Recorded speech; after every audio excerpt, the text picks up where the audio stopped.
Le vote électronique par l'intermédiaire d'Assembly Voting est extrêmement simple. Dans cette vidéo de formation des électeurs, nous vous montrons comment cela fonctionne. Dans la lettre de convocation que vous avez reçue de votre employeur, vous trouverez le nom d'utilisateur et le mot de passe que vous pouvez utiliser pour vous connecter à l'application de vote électronique. Veuillez noter que ces données sont strictement personnelles, ne les partagez donc jamais avec d'autres personnes. Vous ne pouvez voter que pendant les heures d'ouverture du bureau de vote. Vous trouverez également les heures d'ouverture dans la lettre de convocation. Si le bureau de vote n'est pas ouvert, vous verrez cette notification. Voici l'écran de connexion qui s'affiche lorsque le bureau de vote est ouvert. Si vous devez voter sur des ordinateurs fournis par l'employeur, dirigez-vous vers l'un d'entre eux. La page de vote y sera ouverte.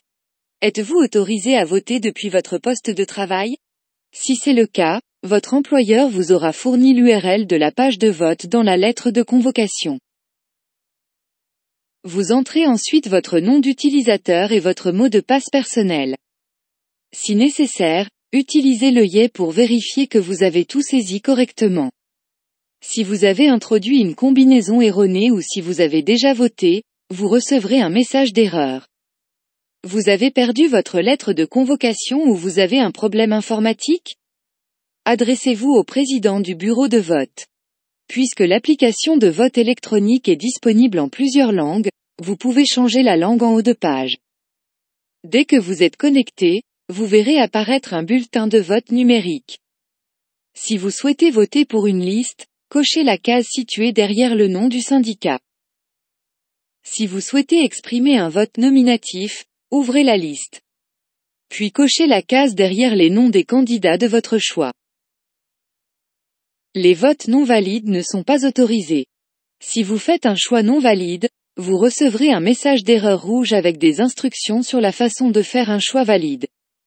Vous ne pourrez pas non plus continuer tant que vous n'aurez pas modifié votre choix. Si vous devez voter pour plusieurs procédures ou bureaux de vote, par exemple, conseil d'entreprise et CPPT, en cliquant sur « Continuer », vous verrez successivement tous les bulletins de vote pour lesquels vous avez le droit de voter. Une fois que vous avez rempli tous les bulletins de vote, un récapitulatif s'affiche.